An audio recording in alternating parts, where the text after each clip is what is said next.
Right, good morning. So here we want to make a Danshiki top, just like the picture you're seeing on the screen. So the first thing you will know is where to measure the shoulder, the sleeve, the neck, and the length of the Danshiki. You don't need to measure the chest, right? Now the shoulder and the sleeve gives you the chest or the size of the bodies you will need. But then in measuring the chest, in measuring the shoulder, you can measure alongside from the center back, shoulder to the point of the sleeve where you want it to reach. But however, if you don't know how to measure that, you can measure shoulder and the length of the sleeve point you want, then add them together to get whatever you are looking for.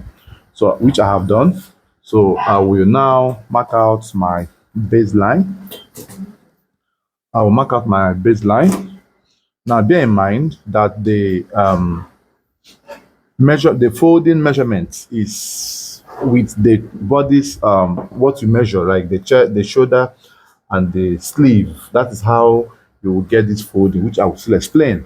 So you mark out your baseline, and then after which you mark out extra 3 inches or 4 inches for the folding or the hemming of the top.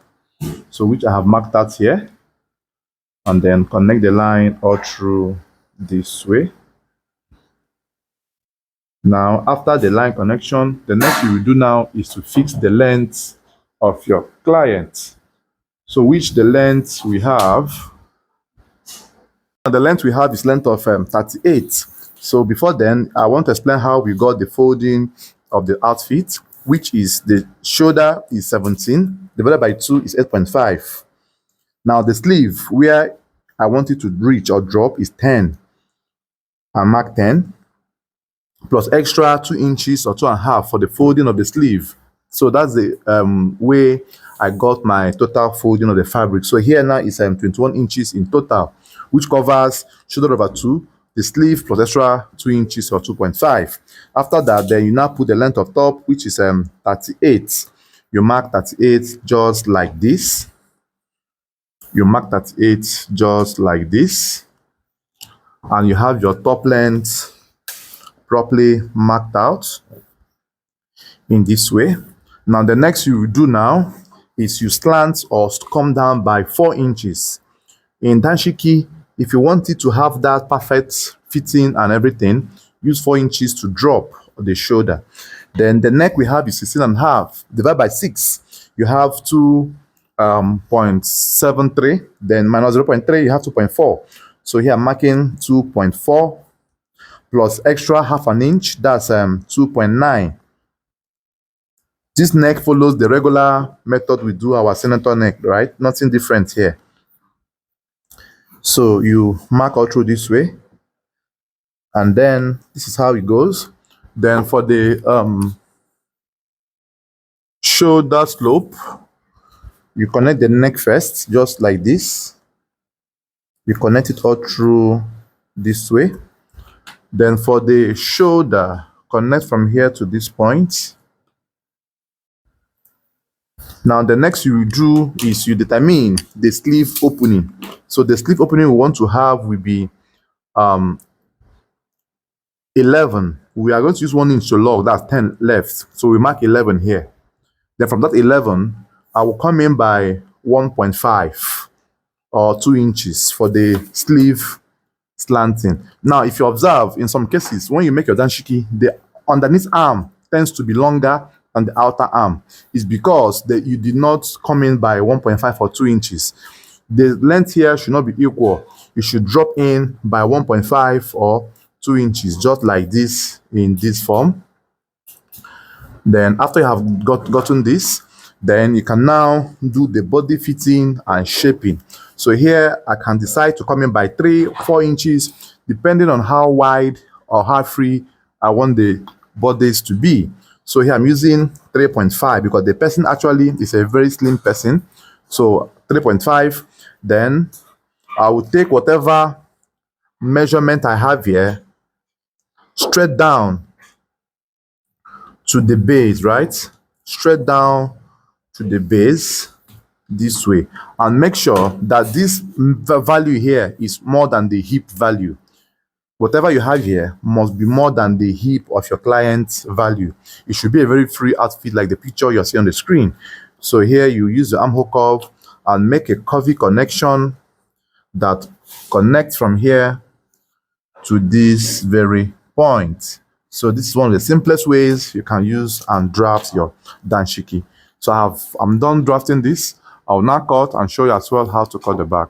So here we have finished drafting the front panel. So you want to mark the back. Now remember that I just have to turn it over this way because of the space of the fabric I have. So normally we raise by 2.5 for our back panel.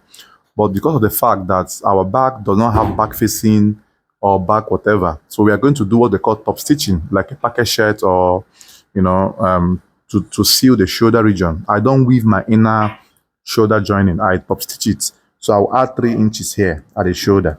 Now the 3 inches I'm adding is to enable me to use half an inch to do my top stitching and still have my regular raising still intact.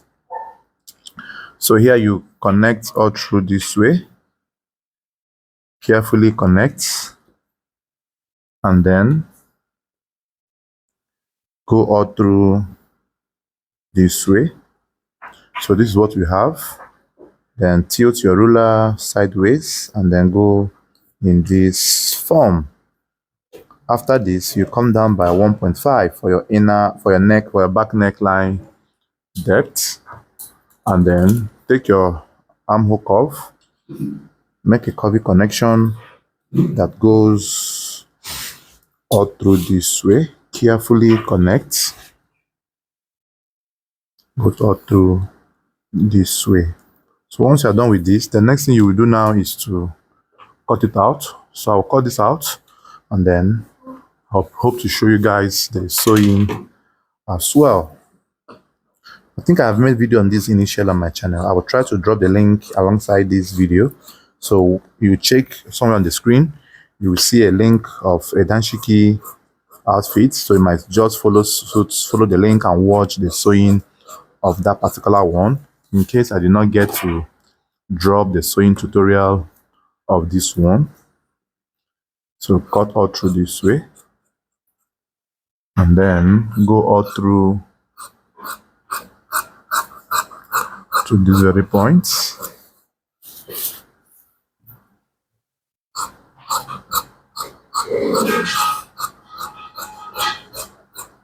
Go all through to this very point. So now, after you have gotten to this point, you have to fold the back panel to come in front and make sure that the neckline is corresponding just like this, and then trim out the shoulder excesses this way. Trim it out so that everything will be equal, and this is what we have. And then on the length area, you can decide to add extra 1 inch here for the neck balancing, which will be used to balance the neck when we are sewing. And that is it for the danshiki top drafting. Thanks for watching. See you in the next one. Bye bye for now.